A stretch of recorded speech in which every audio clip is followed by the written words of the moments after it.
Guys, I'm so grateful for you to listen in today, and we have an amazing guest with us.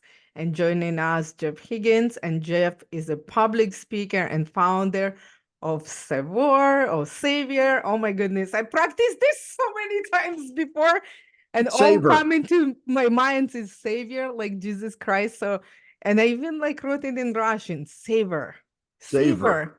Yes. Let's go. Yeah. I did it. Thank you so much. Seasoning. And we'll be diving into this conversation about purpose and peace and forgiveness. And you want to miss this insightful discussion. And guys, stay tuned. So welcome, Jeff, to Love and Beloved podcast. Oh, thank you, Elena. It's such a joy to be here. I've been looking forward to coming on with you for a while now. So yeah, thank you for having me. I'm looking forward to talking to your audience and helping us all get to a better place. That's awesome. And I'm looking at the time. We already been chatting for almost 19 minutes. We should record that conversation I too know. because it's amazing. But I love talking to you and I'm grateful that you agree to share your expertise with our listeners. And I know this discussion will be both beneficial and encouraging to everyone who is listening. So first of all, tell us a little bit about yourself. Yeah, so again, thank you for having me today. It's a pleasure to be here. I am an entrepreneur, business owner. I started my own seasoning company about 20 years ago, a little over 20 years ago. And most people, when I say seasonings, they think of little bottles, but we actually make, like large quantities of seasonings. So you've probably eaten potato chips with our seasoning on it, and you would never even know it. But that's the type of business we do. Some people call me Mr. Spicy. You're welcome to call me that if you would like. And I'm not sure if it's because of the business I'm in, but no, we started our business with a very firm purpose in mind to serve people, and that has been the real reason behind our business. I say, we're not making the great next, we're not making the world better by making the next great salt and vinegar seasoning for potato chips, right?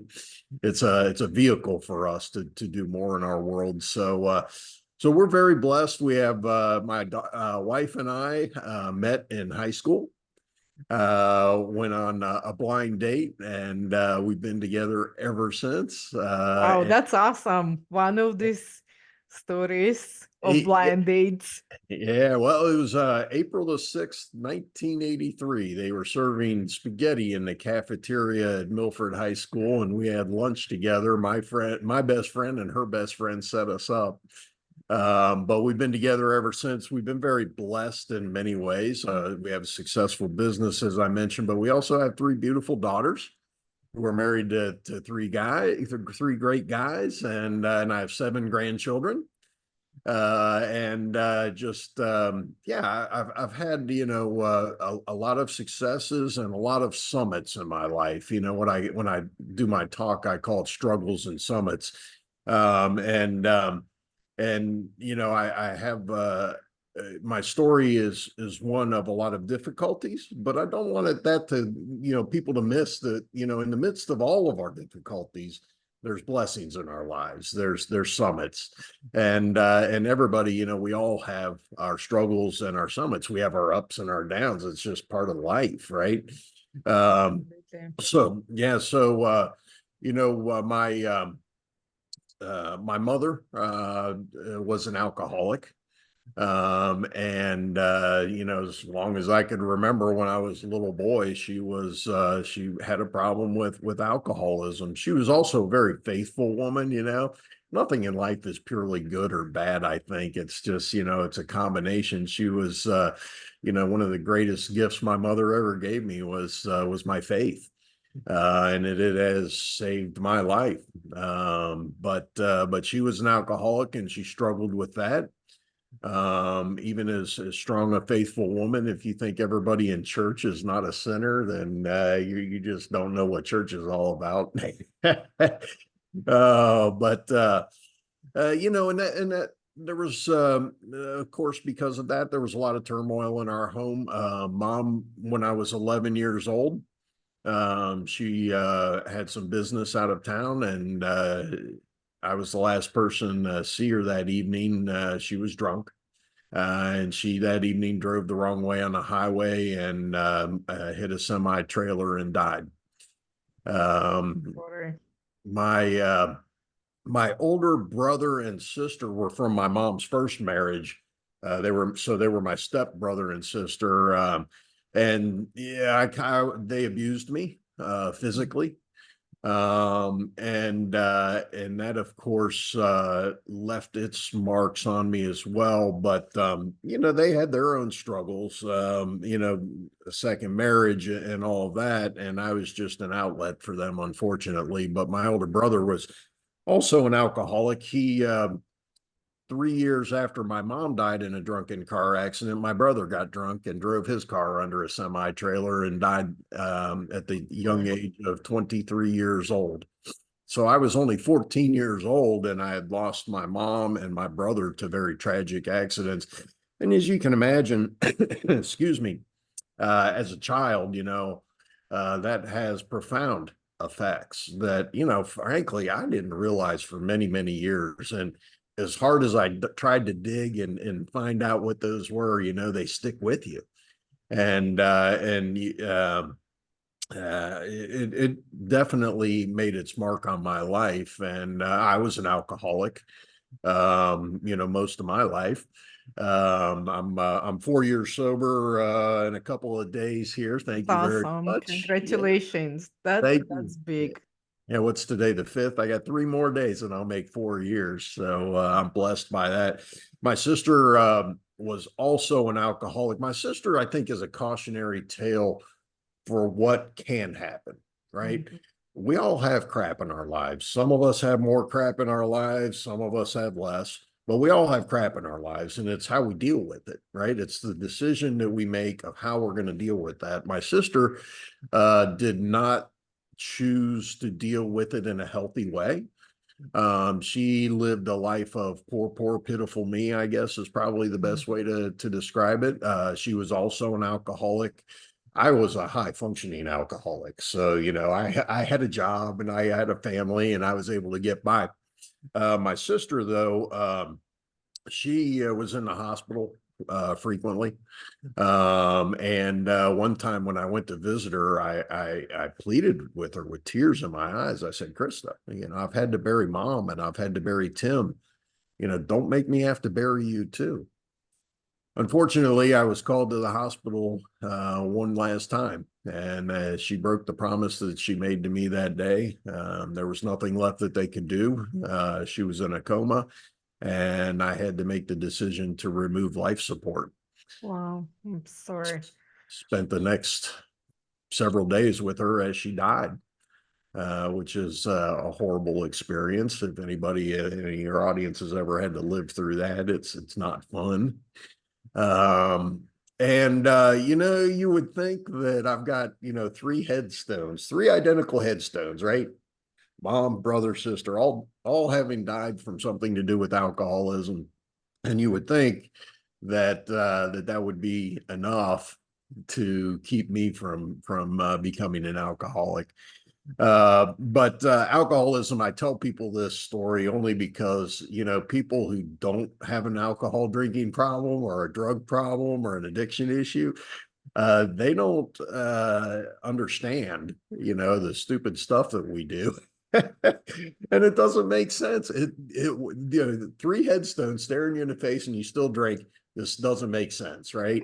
And I pause you for a second, Jeff, and they don't understand like what addiction, how addiction hold. It's Yeah, literally emotional and physical and mental, like gel and yeah. therapy. Like some people say, like, why wouldn't you quit? I know, Why right? wouldn't you just like see Just those set the three drink down. headstones and think rationally like a normal human being? That's where I can end up. And the Yeah. fear of that would stop you and you would build your wonderful life. Because even stuff like cigarettes, Mhm. you don't understand that you go for coffee, you smoke, you go to the bathroom, you smoke, you go read the magazine, you smoke, you talking Right. to your friends, you smoke. It's such a huge part of your life that the brain doesn't even understand. Oh, look, when the problem comes, what I do, I drink booze because it's making me feel calm. It's make me think, oh, I have some solution. It's make me and helping me to get by through the day. And without it, I'm irritable, I'm scared, I'm nervous, I'm this and that. So literally body cannot just function without booze and drugs. And Right. because there is no rational, it's all kind of like dependent. And Yeah. honestly, guys, like if you never been dependent on anything, thanks God. But Yeah. Right. in this Be moment, thankful. I just want to say have grace for people Mhm. who have addictions. And honestly, You don't. like Yeah. you can say like, oh, it's your fault, it's you and all that stuff, but just dig deeper because addiction usually camouflage pain, and Yeah. this is It solution how to deal with the always. problem. Yeah. Back to Yeah. you. Yeah, absolutely. You're absolutely right. And I'm glad you brought that up because yeah, there's and I was one of those people with my sister, right? I tried Mhm. everything I knew, and this is before I knew anything about recovery and Alcoholics Anonymous that I do now. But before I knew any of that stuff, I really didn't understand what this was. And yeah, and here's for all the addicts out there, we all think that you're crazy because you can drink normal or you can do things normal. How can you leave half a beer sitting on the table? I just don't understand this. So excuse me, there is a lack of understanding just because it doesn't make sense. And so I do try to give the benefit of grace to those who I see on the streets.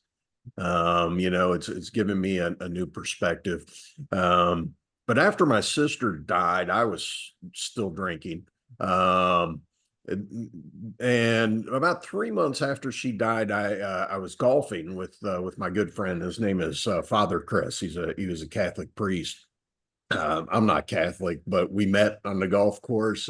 Chris loved the golf so much, he said that he wanted to die in a sand trap. He told fellow priests that, and we met on the golf course and just had a great friendship. And we were out golfing about a few months after my sister died, and Chris said, you've never taken me for a ride in your sports car. We had known each other for many years, and we had met. Kind of he saw this car, and I was like, oh man! So we went on a ride, and that ride lasted about less than 10 seconds. When I lost control, ended up down an embankment, upside down, in a sand trap, where my friend Chris died. Wow. Uh, I walk away without a scratch, pretty much, and he's sitting a foot from me and didn't survive. Um, and so, my own alcoholism at that point turned into a rage that almost consumed me. And I went, that's how I used to cope. Sleeping pills, anti-anxiety medication, and alcohol were my coping mechanisms of the time. Um, it got all over the press, business owner, Catholic priest. And it was big news. I was sentenced to 90 days in jail, and 90 days of home confinement and driver's license suspension, all kinds of things that I really wasn't expecting to go to jail. I was able to plead down to a vehicular manslaughter. And during that time between the accident and going to jail, I was pretty much useless. I don't know if I have the words to describe the hell that is in your own mind, right? But that's what I talk to people about, Lena, is because I think whether your struggles are like mine or not, or whether your struggles are as extreme as mine or worse, um, that there is a way to not become that fourth headstone. You know, what is it that I did that kept me from becoming that fourth headstone? Because I think, you know, it's obvious there's a lot of people out there that are suffering today.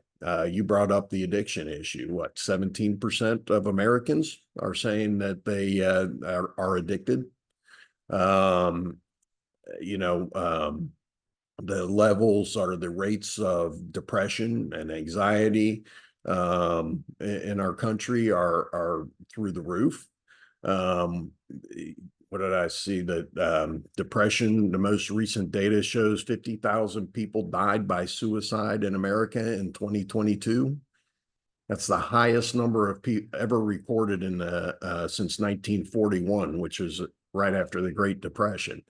And I think, you know, to some extent, it's, you know, we're victims of our own success. Um, and, you know, a lot of it is screen time and media and social media and that type of thing that we have today that, you know, we need to learn to deal with it better because it kind of amplifies our difficulties a lot of times, right?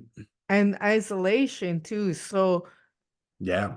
I just want to touch on the mind when this is what happened to your friend and you felt guilt, shame, condemnation million times over for his life or what you did. Like I actually I want to say I cannot even imagine what you went through because I honestly, like when we talked earlier and you said we are so connected because you understand, because honestly, I kid you not, I do understand how you felt because that's what happened to me, like not exactly with the car, but I had a baby and I didn't know that I was pregnant, but I was drinking, I was raped, like I was abusing alcohol and drugs to medicate my pain. And then I end up in a hospital during the labor having this child who passed away 3 months later from health complications. So her life was on my soul because I kind of already submitted to the fact that it is what it is, what's happening with me. And in that time, you already feel like hopeless and helpless because the addiction, it's that like comforting blanket Yeah, gel, you can you count on it, know? right? You And can you count on can hide there, you save there, but you're so trapped. it. Yeah, And like mentally, emotionally, and physically, it's such a it's hell. You live in hell. And that's why I totally believe that people can live in hell. But on top of it, if like I wouldn't use drugs, booze, and like everything else to calm my mind would literally eat me alive. And that's what I believe this anxiety, depression, and suicide come from. You're yeah, isolated, nobody understand, and now you're saying that about being so in like not involved, what is that like it, about the social media, like we yes. are by Screen ourselves, time. like. And actually it's so funny that you touching on that because I just listened, what is this guy's name, like, oh my goodness, he's like very interesting gentleman. If I remember, I will let you know That's later. all right. But he said this. He was telling this story that he went to I think like Africa to live like with some tribe, experimenting and exploring. And he tried to explain them this concept of the suicide, and they're like, "What is that?" Yeah, Because honestly, like the tribe, the men go hunt in the morning. They provide food and security for the women. The women are in tribe, like getting the home together, take care of the children and all this stuff. And then this bunch of guys coming back with the prey, so they preparing, so it's all celebration, they eating together with the fire, then they were dancing the community, then they go sleep, then they wake up and do it again. do it again. Yeah, So they, first of all, they all together, the guys together, I bet, while like I was thinking, while they hunting. I bet they complain about their Yeah. wives. I bet like women doing the laundry for a million times, like saying, man, those kids are like drive me crazy. Like I bet there's problems because like no way there's like human mind would say like, oh, it's so wonderful, always do laundry. Oh, this and that. Even like if you're doing on repeat and you don't have like anything else, it's still tedious. And the Yeah. guys are still annoying their wives, and the wives still annoying the guys, you know? So Yeah. it's 100% something happening there. But Oh, yeah. there's community. Men went with the men to hunt, and what they do? They do physical work. They like exert all this energy, you know, like so they talking, they hunting, this exhilaration, their excitement, and then they do something for the women, you know, provide and feed them, and they doing their part, and they feeling that they like earn and deserve like that, you know, the space or whatever. Like so, like it's your brain thinking like I'm a Yeah. champion, I'm a Yeah. champion. So you Hmm. come home and there's like everything prepared and they celebrating together. So there's people all the time. So I bet there older women in the community supporting Community and young and connection. moms and all that stuff.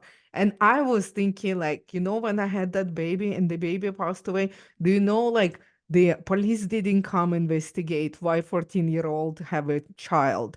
The doctors didn't send me some kind of like support because oh now she like because they're asking me stories, so I'm saying that I don't know who father is, I'm saying that I've been raped, I'm saying like all this stuff, and then like they still like didn't send anyone to actually counsel me or like some kind of therapy, like maybe grief therapy.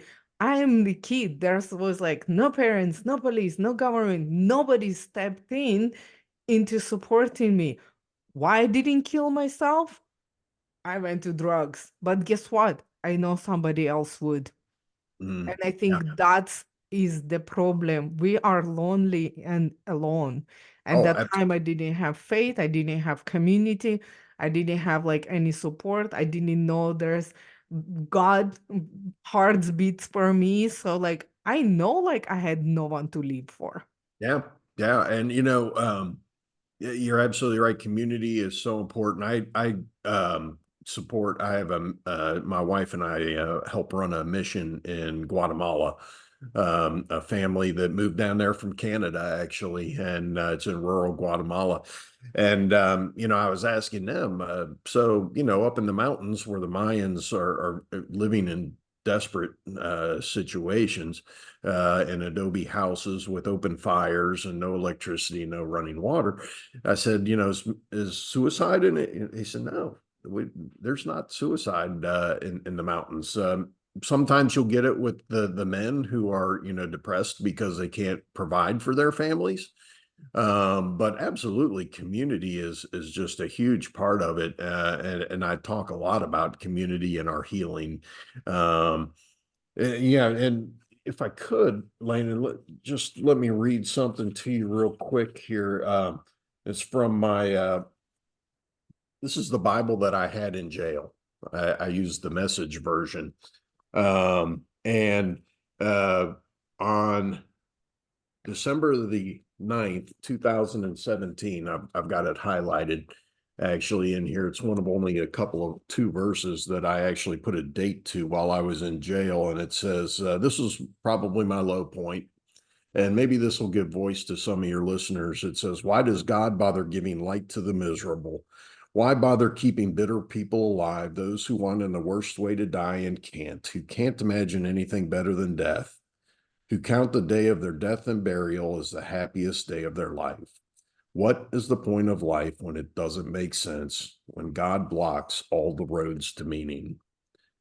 Um, that verse probably gave voice to my anguish more than anything else. And, it was rock bottom. And that's pretty much the time that I had to make that decision for myself. What was I going to do? Am I going to live or not?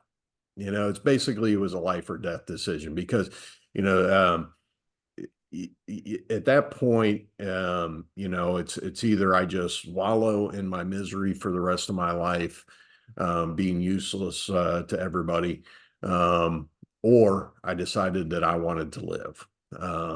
I firmly believe that God calls us to want to live, and I wanted to, you know, I felt that for anybody out there who might be considering it, my reasoning is my life is a gift from God. Amen. I have no right to turn that back in.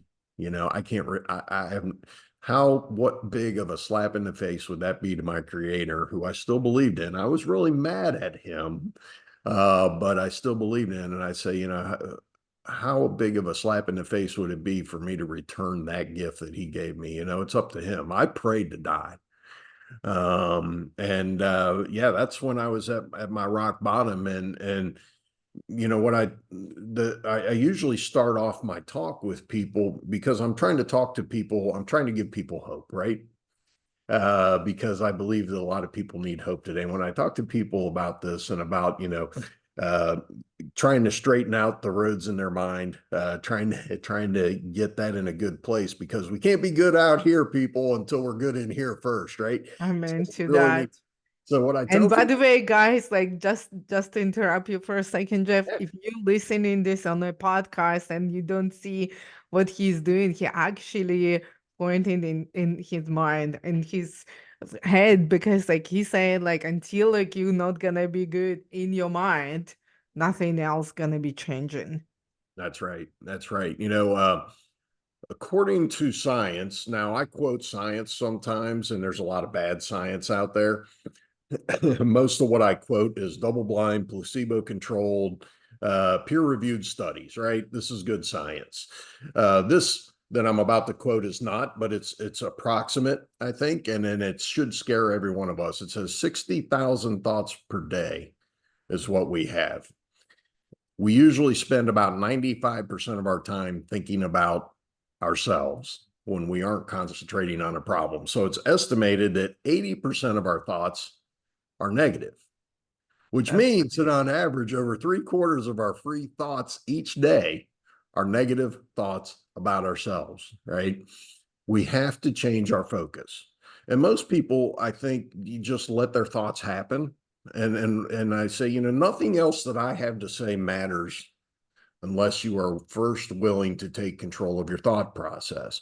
You can't just let thoughts come and go in your brain without challenging them on a regular basis, right? actually, I heard this lady saying there are thoughts like untrained puppy.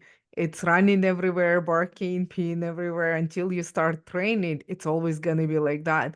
But the fact about it that we are in control, we can train ourselves to think and behave differently, which is Absolutely. like I'm so proof of that too. I'm still working on that, but it was amazing We all do. revelation Yeah. for me as well. And God says too, renew your mind daily. So literally, it's every day, no matter how wonderful Christian you are, how wise you are, how long you live on this earth, like daily, you have to renew your mind. Yes. Yep. Absolutely. And I often caution people, I should say, that Jeff has not arrived. All right. This is a daily work, a daily process that each of us has to undertake if we want to live our best lives. It's not like every day is an ice cream trip to the ice cream store for me.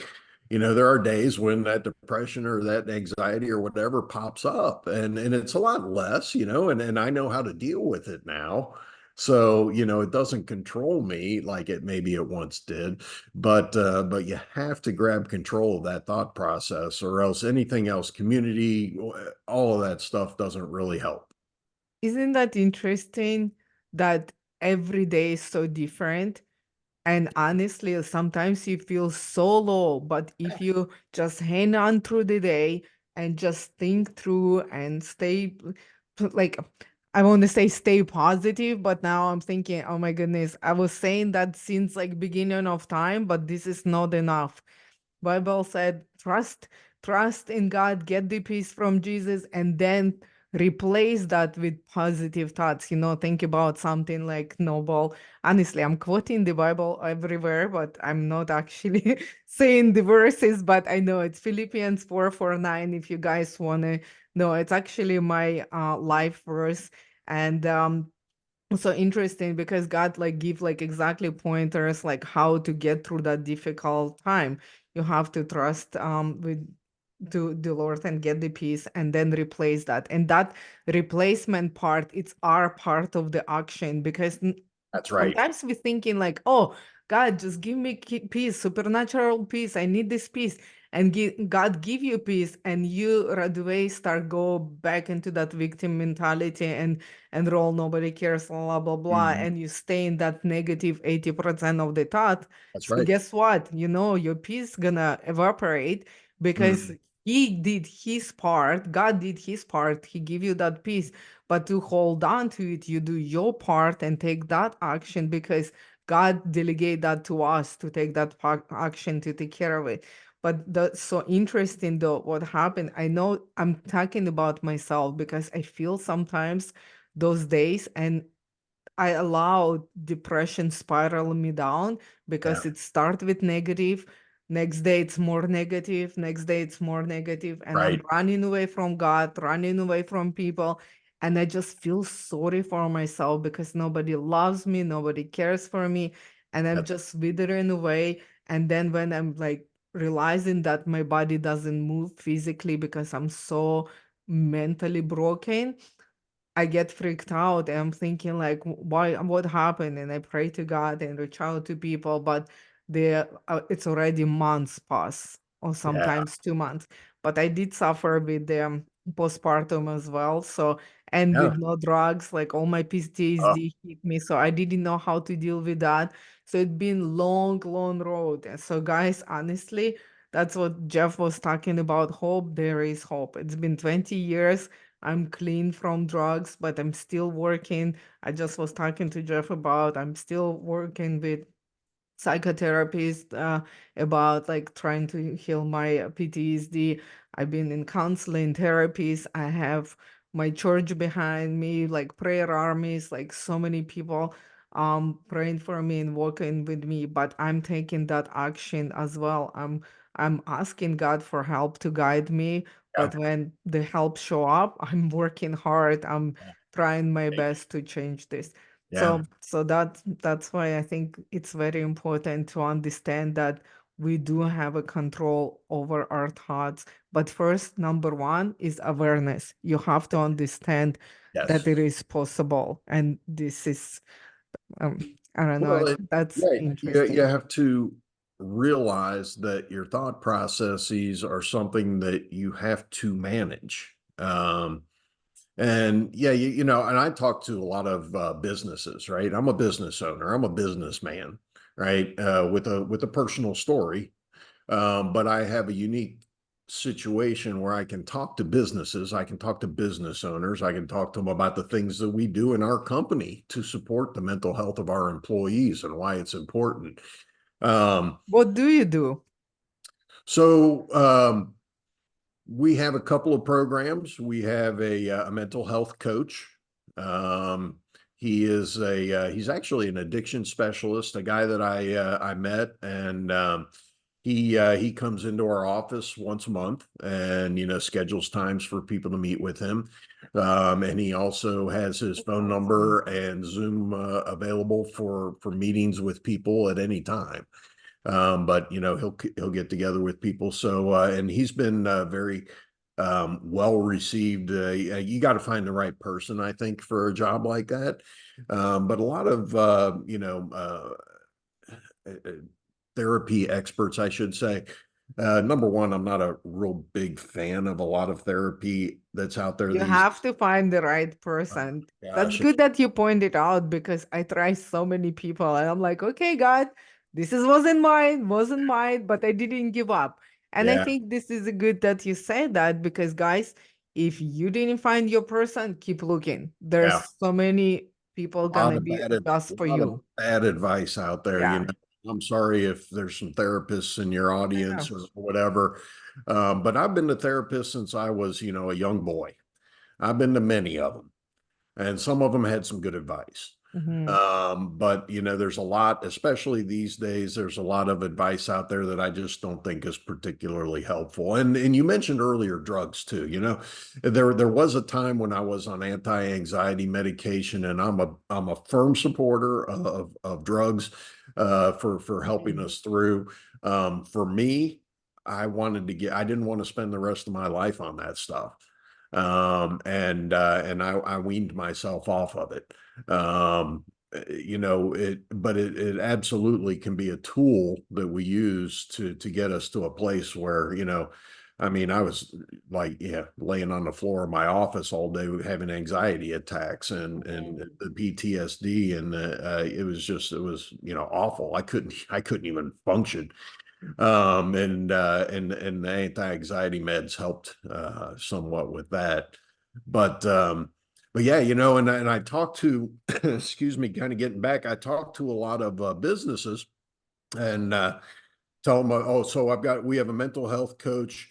We have a chaplain service. There's actually a business-based chaplain program. This is not an evangelism thing. I know a lot of business owners get all freaked out when I start talking Jesus to them. Some of them are telling their employees about it, but this is based on the American Army chaplain model. And these are just, a chaplain that comes into our office once every other week, goes around, talks to everybody. If you want to talk to them, fine. But it's a personal relationship. This is not a 1-800 number, right? And he'll even this program's great because they even will go to your immediate family members. We've had people who have had Wow. somebody in the hospital, across the country, and they'll call up a chaplain over in that area and have them go visit them in the hospital. So that's been a great program. We have a dream manager program also because we want to help people use our resources as a company and our knowledge to be able to help people to achieve dreams that are maybe outside of the scope of their day-to-day job. Because we think having meaning and purpose and following your dreams in life is very important for people. That's So these amazing. yeah, these are a few of the Wow. things that we do, and I talk to business owners about that. But you kind of touched on it a little bit there, Lena. That the concepts that I talk about are very much based on my experience, Mm. but they're based on my experience in light of my faith, which I've had. I think that God gives us answers to what we are seeking. He wants us to be happy. He wants us to be joyful. We function better there. I use the analogy that passenger planes fly at like 30, 40,000 feet, right? And do you know why they fly up that high?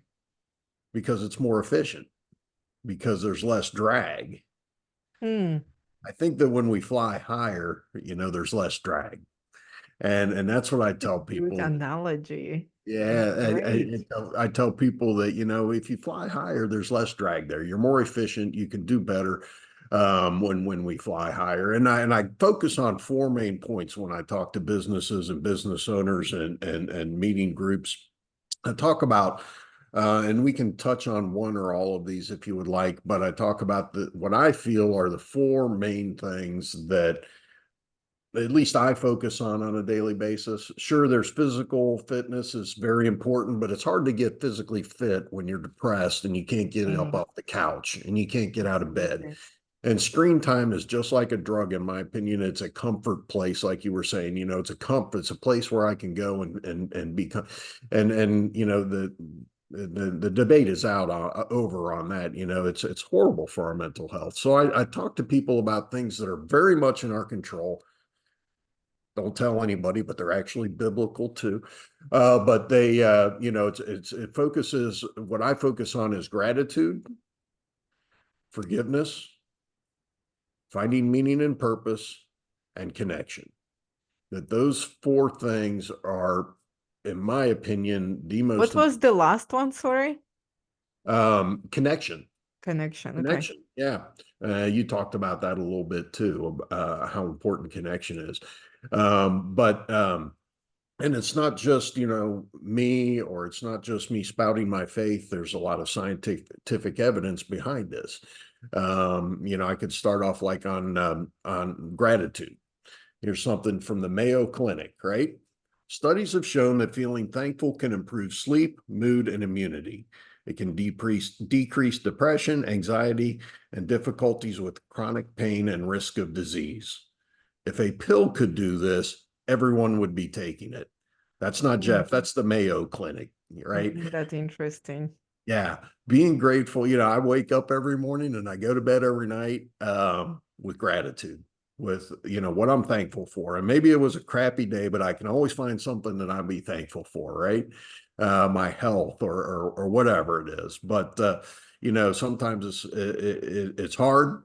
Sometimes it's easy, but man, I think it's so important to bring gratitude into our day in a big way, and throughout the day to be thinking of the things. It's we our minds are really, as humans, we're awful. We tend to focus, as I said earlier, on the negative. We tend to focus on the bad stuff, and we Absolutely. really got to make an effort if we want to change our state of mind. It's funny because I'm catching my life. I'm catching myself driving and I just look, the weather is beautiful. I feel good and I told you before that now that I feel the most stable that I ever felt in my life, but over the years like I hit on all those points. So um changing and getting better, but I was driving and I'm saying to my life is beautiful. I love Yeah. my life. I'm just saying that just to like verbally kind Good. of acknowledge this. Yeah. Talk Like, to yourself in the car. I yeah, encourage people to do I that. love it. It's And one it thing that, feels so good. It's like literally like reinforce those feelings that I'm absolutely. feeling. And I'm like, I'm feeling good. I love Yeah. my life, you know? And You it's know, funny, you know what? Sorry, I just yeah, want to say that when next day, like something happening, of course, it's always something happening. And when I'm like really upset about something, though my mind said, like, I love my life. And I'm like, why are you saying to me right now, I love my life? You know what I'm thinking about that drive yesterday in the car and sun shining. So in that light, this one mhm, doesn't look as grim. And of course, I'm not talking about the death in the family or something right. like that. I'm just talking about our daily life and Yeah. how you saying 90% of us thinking are negative. So when I have like encountered this negative situation, and I told you before about me not being like on state of the fight or flight all the time, so I'm not as stressed because I'm touching on all those points and taking care of myself physically, emotionally, and spiritually. So now when the problem comes, like my brain say, I love my life, and I Mhm, have to say to my brain, why are you saying that? Because in general it is good, and it kind of like mind try to hold on that feeling that it just happened yesterday. If I didn't have that and have a problem after problem after problem, I have like nothing to hold on to. So I go there and mhm, I'm just drowning there. And that's right. how I spiral in my anxiety and depression. Yeah, And because that's just kind of our that's default what it is. position as people. Yeah, as Mm. human beings. And then I try to encourage people not to be so hard on ourselves, and it's just the way we're made. You know Yeah. what? I can't help it, but my mind, if I don't take control of it, it's going to go negative thoughts on me. Mm. And that's why it's so important, you focus on it, but making sure that Yes. gratitude is a part of your daily practice is so important for us. And yeah, sometimes you got to force it. Yeah, Yeah. absolutely. But there's nothing wrong with that. So what's next one? Meaning and purpose. Um, I've got some interesting information here. Scholars have long recognized that meaning in life is an important psychological need. The more people feel meaningful, the more they experience the overall positive psychological well-being, right? It reduces the risk for depression, addiction, and suicide. And it also positively associated with physical health and longevity. That's from the National Institute of Health here in America. And I've got a friend. I'll tell you a quick story. His name's John. He used to be a cop. And as a cop, he was with people in their last moments of life very often. And he said, I found it interesting. And in their last 30 seconds, that people usually said the same two things. I wish I had more time. Mm, And did I make a difference? mm. Right. I don't want to be asking those questions when I don't want to be saying those things in my last 30 seconds, but it shows a very important point about also about how we are made as human beings. We are made for purpose. We are made to have meaning in our lives. And, it's hard. A lot of people, I think, get hung up on, what's the meaning in my life? What is my life meaning? What is my purpose? And that's a big, big question. It could take a lifetime to answer it. In the meantime, though, just go out and find some purpose in everything we're doing, right? I went out in 2016, right before my sister died. I climbed a mountain, Mount Rainier in Seattle, Washington. I was 50 years old, called a midlife crisis, whatever, I don't know. But I decided I wanted to climb this mountain. But in order to do that, I said, you know what? I'm going to take this something big and I'm going to attach it to something bigger. And so I used it to raise $25,000 for that special needs school to That's be built awesome. in rural Guatemala. When I was on my last gasp on the side of that mountain trying to get up to the summit, if it was just, some 50-year-old trying to, do something cool, it would have been one thing. But I had all the letters in my backpack, all the Mhm. copies of the emails, all the people that were supporting me, all of the people that were with me on this journey. And I was doing it something for something much bigger. And you know what? When you have meaning and purpose, you get to the summit. You find a That's way. They awesome. were going to have to drag me off of that mountain in a helicopter, or I was going to make summit, one or the other, right? I wasn't giving up. I was, and that's the difference that purpose and meaning makes in our lives, right? It gives us something. It's the difference between living and simply existing, right? There's a lot of people out there who are just simply existing. And in order to really live, I think you have to have meaning and purpose. Find purpose in little things that you do. We used to have a big Super Bowl party. American football, it's a big thing here. We had a Super Bowl party. We invite everybody over. We tell them to bring canned goods for the local food bank because we wanted That's to make it awesome. something more than just, having a party. And you can't do that all the time, but when you can interject meaning and purpose into your daily life, absolutely you should. And you know what, I've found is that when you inject meaning and purpose into the things that you do every day, it ends up leading you to your meaning and your And to purpose the in life. big purpose.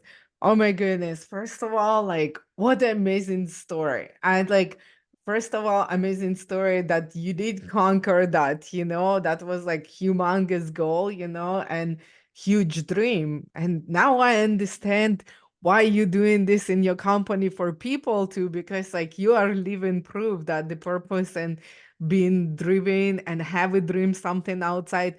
First of all, what an amazing accomplishment for yourself to like able to do it and set this like crazy, like sounds like unachievable goal, especially at 50, not like when like you're athlete in 20s, like and all this stuff. And especially after like we heard the story about your like alcohol abuse, the mental health problems, like so all that, you know predispose us to be a victim, Yeah. so for you to say no, I gonna do it and I gonna fulfill this dream and it's gonna be amazing, that's number one, I commend you. But the fact that you attach this another humongous purpose to serve someone else with that, which is like that's already like I do believe the God purpose for you, to serve Yeah. others and with your story and with your life. And I'm so grateful that you are here, sharing this story, because in the beginning when you were talking about your company and sweetheart, with your wife and your children and success and all this stuff, people thinking like, whoa, like because they see you already like on the top of the mountain of success. I'm so grateful that you're sharing your story and so many other like really cool stories to inspire, encourage, and to give hope. And it's interesting that you said about the purpose and in your daily life, I actually just recently I heard this pastor in our church, this actually like young girl. This is so amazing how like God leading us. So she heard from very early age her call like to the past to be a pastor. And you know what, sometimes I think like we, and she was talking about this, sometimes we missing on out on that because we think like our purpose have to be like something grand, something amazing. And I No, kid you not, like, you know no. what's funny? God gave me this vision for this grand purpose, and I spent so much time was like asking God, when? And Yeah. he's like, in your daily life, be mom. I'm Yeah. like, what? I see the stage. I see Yeah. thousands of people. I see this coaching business. I Excuse see me. this like changing lives. And he's like, Yeah. yeah, Right. start with your daughters. Right. I'm like, you know, it and so interesting that this young woman, she was saying that when she heard that call, in life, she said it didn't happen like right away. And she was talking about the story about David and Goliath. And it's actually like, guys, if you don't know the story, go read the Bible. It's such an amazing story about how young boy shepherd been anointed by the prophet, to actually become a king.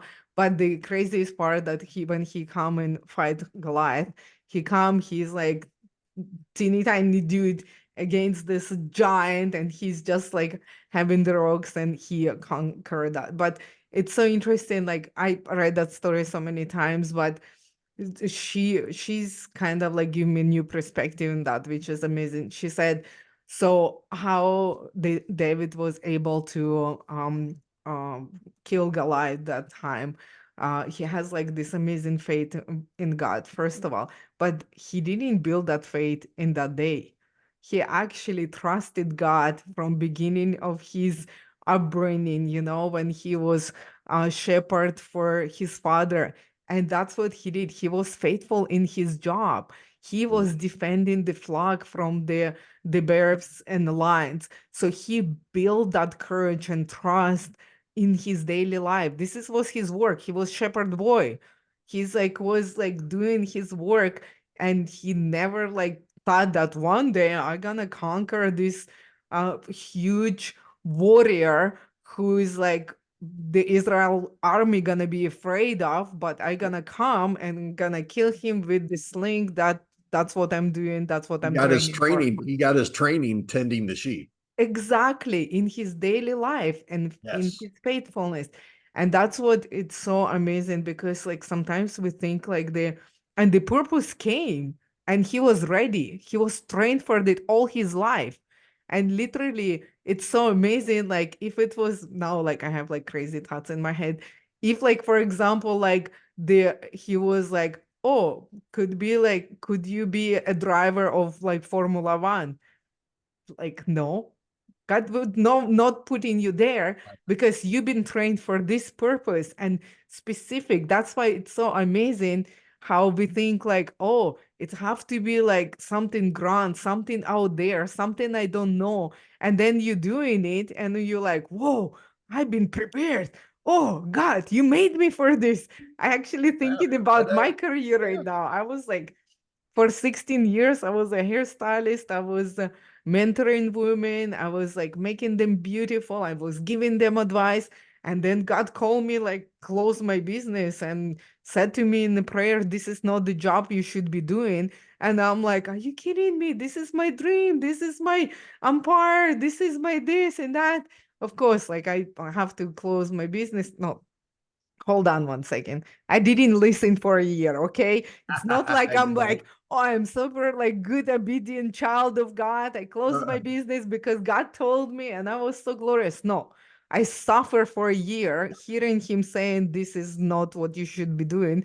Then it got so bad. I closed my business because there was no other way, because there was like so much stuff happening. Although the business was successful, it made money, but I was so depressed. It was so bad. Anyway, yeah. that side story. So I closed my business like a year before COVID hit. So Oh yeah. it would die anyway, Yeah. So Right. number one. Yeah.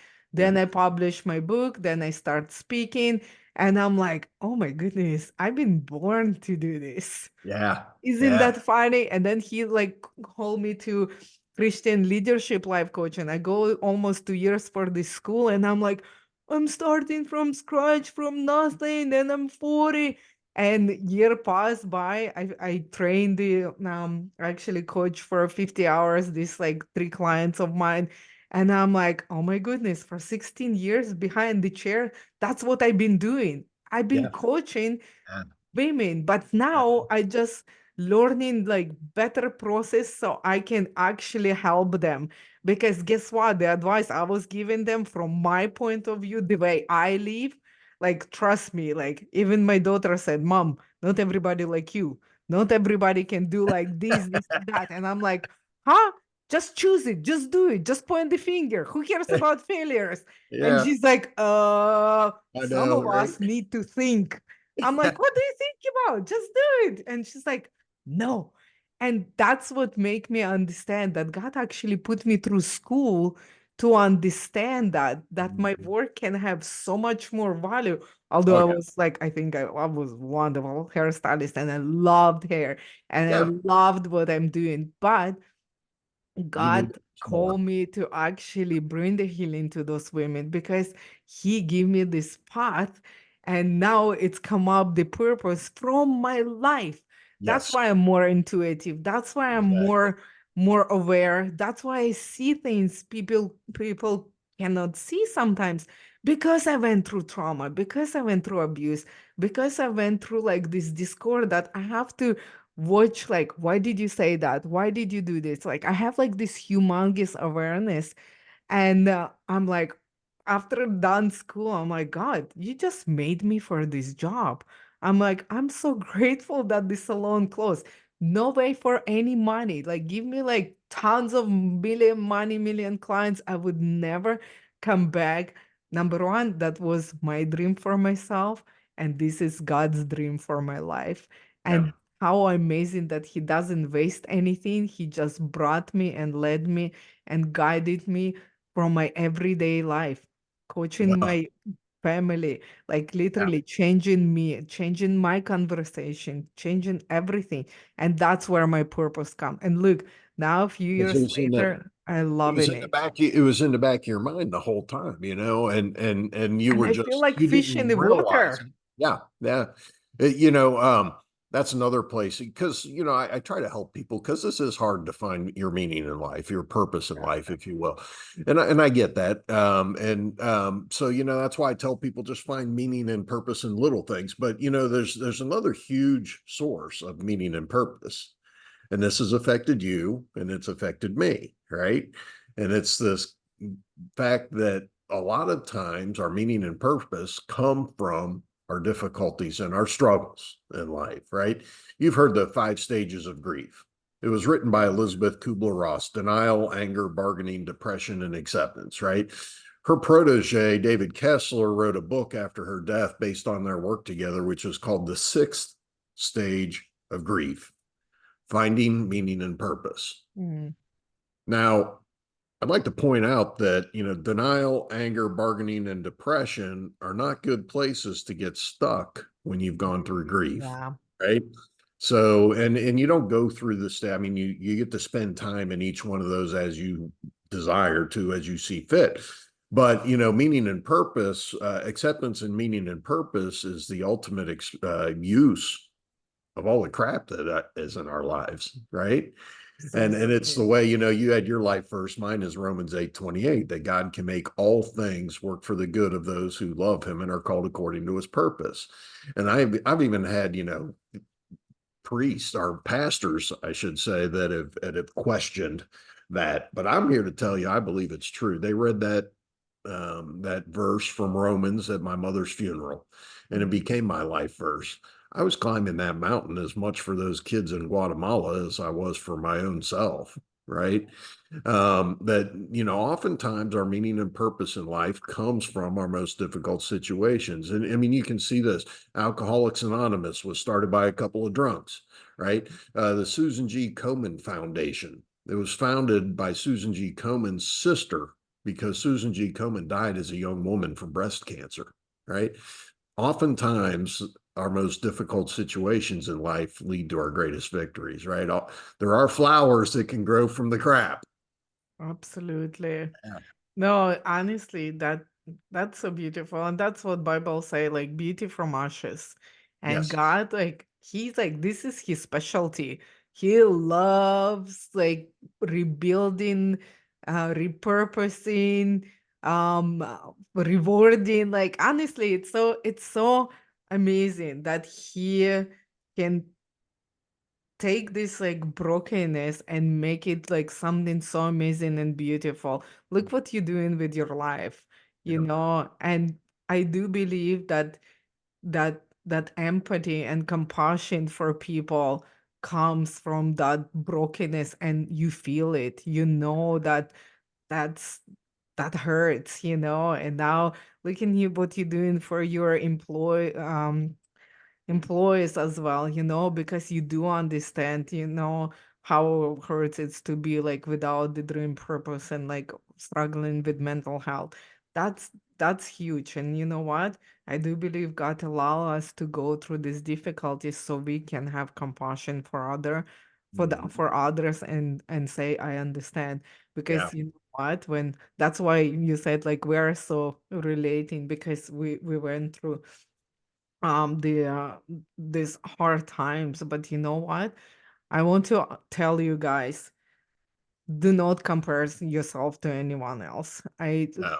Learning about anxiety, depression, I always like, when I came to Canada and I have my wonderful sister-in-laws and seeing how they've been brought up with the families, everybody loves them and they go colleges, married and guys have children. I'm thinking like what are you complaining about? And honestly, being so resentful.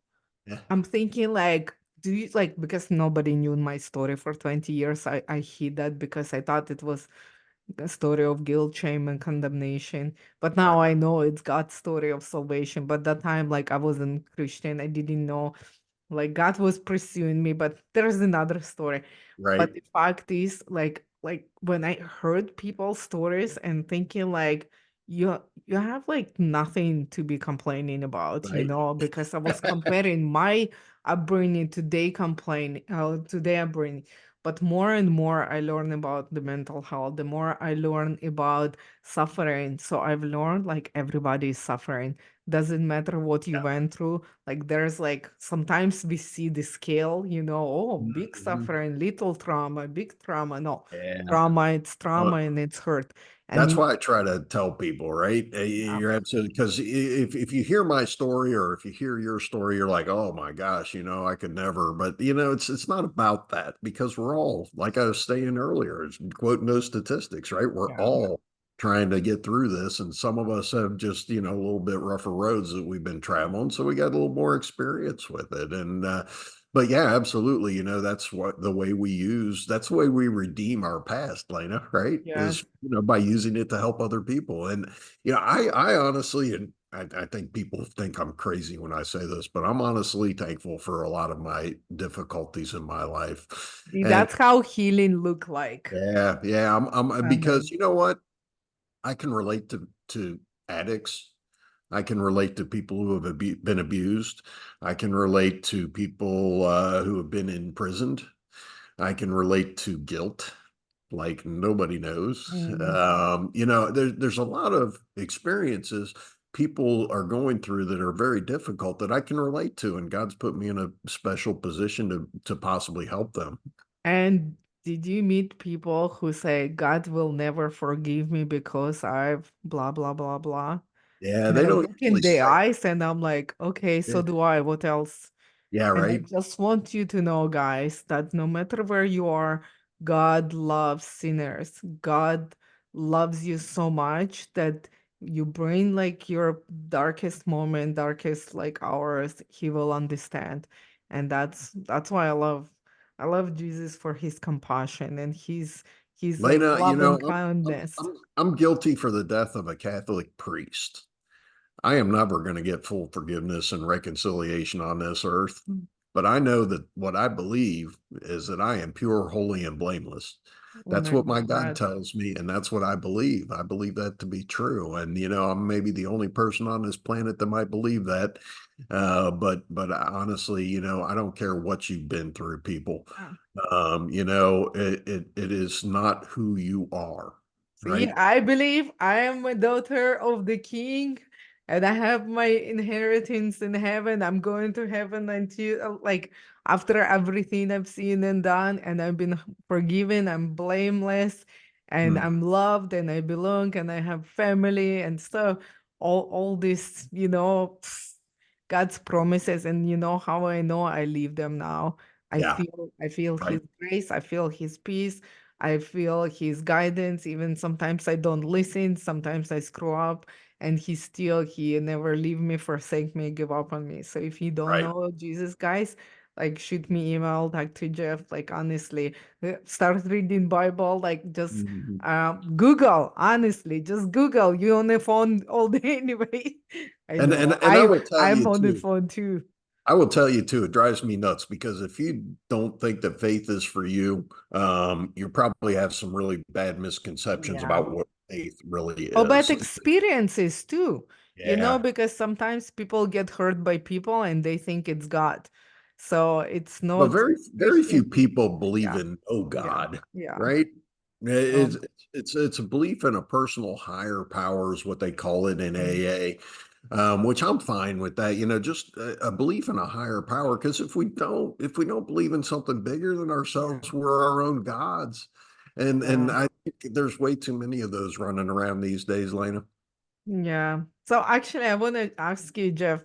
I know, like we're so like over time, and we've been already talking before the recording. Holy macaroni! We should do like two parts, three parts. But anyway, I just want to ask you, what advice would you give to someone who is struggling today?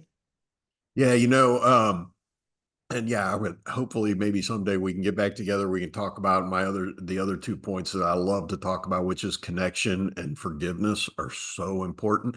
But it was April the 16th, or I'm sorry, August the 11th, 2016, I summited Mount Rainier. I had overcome my childhood. I had overcome the abuse, the tragedies. I was an alcoholic. I still had a lot of baggage at that point, but a year from that date, my sister died, and I had my car accident, and I was under indictment for homicide. Right? Um, there is no broken to be too broken. And I want everybody to know that because oftentimes we feel like we're too broken. Mm. And I'm here to tell you, I'm sitting here today as a visible example or an audible example of the fact that there is never a broken too broken. Do not believe that lie. You can be bigger and better than you ever were before. But yeah, you can't just give up. Honestly, I definitely want to get for the part two. So we're gonna find the time between your traveling and your life living and your enjoying and your life and your work, because I definitely want to know more about what you're doing and the challenges that you guys facing and your memorable moments. Honestly, like we didn't cover half of the questions that I have. So so we definitely get in for part two. Yeah, So, that would be but great. I would love to. I would love to get back together, and hopefully some of what I've been able to say today has been helpful for your audience. oh, it was beautiful. Like I loved it. So I hope you guys as well. So Jeff, where can people go find out more about you and your work? Yeah, so I've got a website. This is my second act, right? My business is kind of running well on its own, and I'm able to use my difficulties in life for a greater purpose. And so I'm writing a book and I'm doing talks and interviews like this. But I have a website, Jeff-Higgins.com. That's Jeff hyphen Higgins.com. You can also find me on Facebook and LinkedIn. It's usually like under Jeff Higgins Speaking or something like that. But you can find me on there as well. And yeah, and if you have some thoughts or some feedback from today, I would love to hear it. That's awesome. And before I let you go, I would like to ask you my signature question. What does love and to be loved means to you? Love is a verb. This is what I said at my daughter's weddings. It was part of every one of their wedding, the father of the bride talks that I gave. I said, love is not a feeling, it is a verb, right? It may be a feeling, but it's also a verb, right? It is patient, it is kind, it is not seeking our own, right? That to me is love. And being loved, man, you gotta love yourself first. That self-talk is killing our love for ourselves. And that's not in a negative way, that's not in a selfish way, that's not in a self-aggrandizing way, but you are worth loving, and not enough people out there believe that because of all the crap in our lives, and that's what that means to me, to love and to be loved. Sorry, I'm writing this. This is pretty cool. You're worth loving.